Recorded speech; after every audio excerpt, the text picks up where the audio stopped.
take on something to do, say Tehillim whenever you can. Don't give up. Say yes to a better year by saying yes to reciting the Tehillim. Good job, Tim.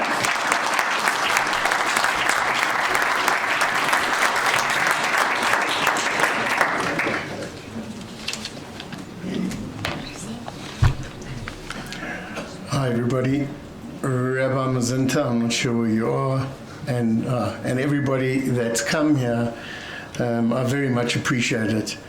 And it's a real honor to share among such esteemed guests.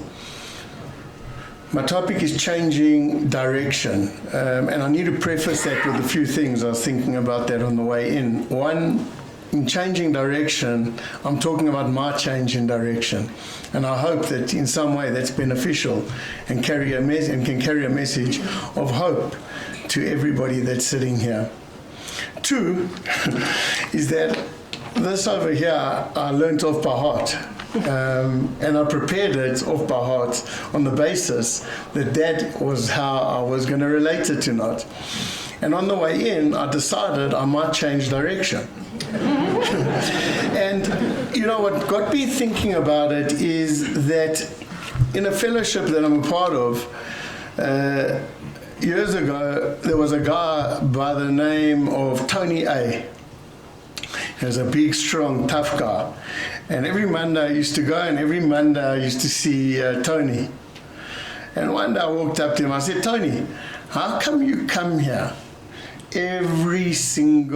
you've been coming for 4 years, how come every Monday night? And he looked at me, and he said, Gary, he said, I'll tell you why. He said, because structure is my nunu blanket. And in perhaps changing direction, I've got a structure here. And I'm going to I'll probably blend it. I'll see how it goes. But I can change direction. That's the power of thought. The word direction has its roots in the Latin word directionem, which means making a straight line or moving towards something. Now, I've changed direction a few times in my life before, but I can tell you it is very seldom, if ever, that I've been able to find a straight line. That's been very, very difficult for me. And generally, the path that I've chosen has been the road less traveled. On that road, sometimes it's been smooth, and sometimes it's been very, very rough. But it's also on that road that I found my meaning and purpose in life. I certainly remember in childhood that I lacked direction. I would have benefited to a far greater degree by respecting boundaries. Boundaries form the outline of the path that I followed, and on that path too, I found obstacles. In finding my own way to blur boundaries, and also in skirting the obstacles, in moving around them, I began to create or pattern behaviors that retarded my development in many ways. And also what happened was consequences began to stack up. And it's an interesting thing with consequences, because they caught up with me and they catch up with all of us. And consequences go like this. I'm going to teach you a lesson, and I don't learn the lesson. So the consequences come back and they say, but then I'm going to give you 2 on another day. And the next time comes, and I still don't learn it. And then they present me with 3. For me, that's how consequences have worked. In birth, Hashem bestowed upon us great responsibility, free will. We have choice in the path that we decide to choose and the choices that we decide to make. The Rov actually had initially framed my topic as falling down and getting up and changing direction. We all face challenges. And in around 2008, I had a seismic shift. One day, I fell down properly. I got up with great fragility, and then I moved forward with real apprehension, but I changed direction. That happened on a day, and it was from that day on that one day at a time I began to step. At around that time, I also met a guy by the name of Greg Cohn, who sadly passed. May his memory be a blessing to all that loved him. He was a really, really good man, and he assisted many people. So Greg once wrote the passage, and I'm going to paraphrase it. He said that at a time of great desperation, he was walking on his path, and he reached a crossroads, a T-junction of sorts, and he turned right. And he said he went right ever since. So we can all, in a day, we can all fall down. In a day, we can all get up. And in a day, we can all change direction. There's great power in knowing that. I found my greatest source, obviously, of guidance to be Hashem. When I hand over to Hashem, I get a great sense of relief, because I realize and I recognize that in life, I really control very little. In fact, all I truthfully control are my thinking, my attitude, and my behavior. These attributes will have an effect. My thinking will define my own life, and my attitude and behavior, how I get on with the people around me. They have effects. It's almost like a stone that is thrown into a pond. There's a ripple effect. The ripples can be ripples of love and peace. The ripples can be ripples of toxicity or hate and destruction. My stone, my pond. Our stone, our pond. We need to be mindful. Hashem also gifted me and all of us over here with a moral compass, an internal decoder that's called conscience. And, through the course of my life, I've learned that integrity for me means acting and speaking and thinking and feeling in line with my conscience. Now, if I breach my integrity, if I speak out of turn and I say something nasty to my wife, which I too often do, or I behave badly, which I sometimes do too, I can apologize, I can act promptly, I can try and change my behavior and remediate it. But thinking and feeling, that's a different story with conscience. Because if I'm thinking in a place that's not in line with my conscience, there's a dissonance. But to actually align, I need to identify my true feelings. So in other words, with me, I'll give an example, and it relates directly to changing direction. I can sit in anger, but actually, normally with me, there's a feeling underneath that anger. My conscience knows what that is. My internal decoder does, but I don't go there. But when I do go there, so for me, it's often sadness underneath anger. For me also, it is I'm scared, but I don't want to show the world that I'm scared.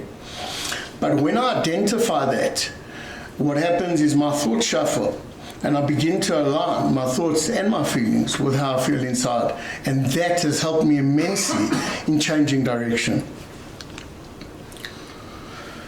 In Elul, we are in Elul, and we are given a magnificent, raw, and tangible call to order and direction. It blasts out in a gut-wrenching cry. The shofar stirs our conscience, and it turns our heads directly to look into Judgment Day. We can awaken or we can stay asleep. This is our choice. The sound might draw us onto a path of righteousness, or it will simply fall on deaf ears and we will walk into the same dead ends. I'm going to just talk, coming to the end soon, but I'm going to talk briefly about a story that I heard once. And it's about two Shaolin masters, one junior, one senior. It's not about two rabbis. And the two of them had set off on a journey and were walking on a path. And as they were walking, they came upon a raging river. And at the river, there was a woman standing in beautiful garb, and she was crying. And she spoke to the masters, the Shaolins, and she said, they asked, "Why are you crying?" And she said, "I've got a wedding and I need to get across. Will you carry me?" Now, they'd taken a vow to not speak to women, and they'd also taken a vow not to touch women. But the senior master picked her up. He put her on his shoulders. They went across the river, and he set her down. And they then began to walk. And they walked. An hour passed, not a word. 2 hours passed, not a word. And after 3 hours, the younger fellow was red. There was smoke coming out of his ears. And the older guy said to him, "Why are you so angry?" And he said, "Because you broke the vow. You spoke to her, you carried her." He said, "Young man," he said, "I picked her up, I carried her across the river, and then I set her down. Why are you still carrying her? Why are you still carrying her?" So, for me, in direction, an anchor is an important, in my life, an anchor is an important thing. But when that anchor becomes rusty and stuck, to use a metaphor, I cannot move. To use another metaphor, I carry baggage, we all do.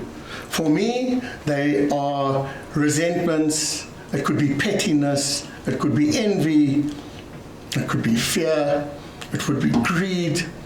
These are all attitudes that cause me and all of us pain and discomfort. They stop me moving. The baggage stops me moving. I have a choice. I can put that baggage down. I can set it down and I can let it go and I can move on. And I can turn to Hashem and pray. And again, ask Him for guidance. Ask Him to set my compass straight so that the fields are focused in the same direction, in the right direction.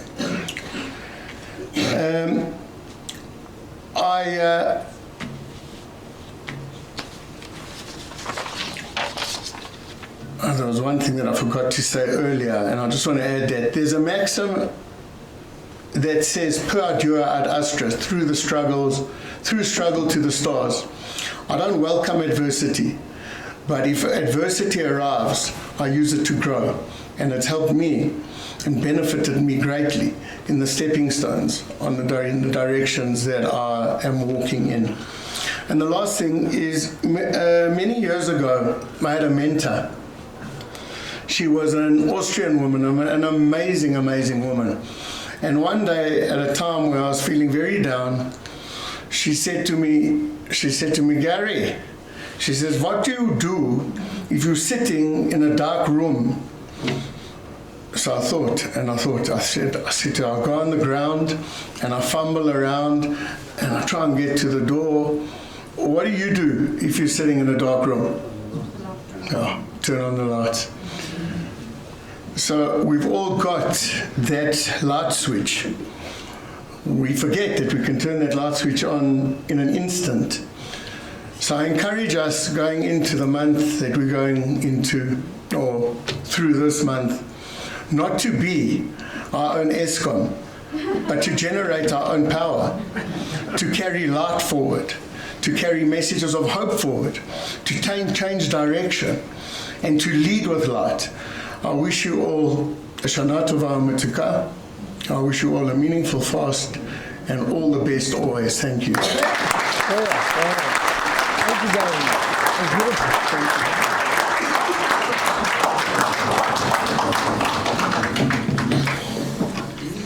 you. Yom Tov. So I want to thank Rabbi Masinta for inviting me here from Cape Town. So far, it's been an incredible program, and a true honor to be here together with the fellow panelists.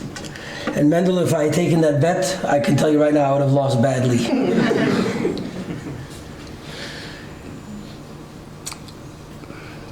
In 1947, in Belgium, in the lower Dardanelles, there was a Belgian farmer made his way to the village parish seeking absolution. He comes into the confession booth.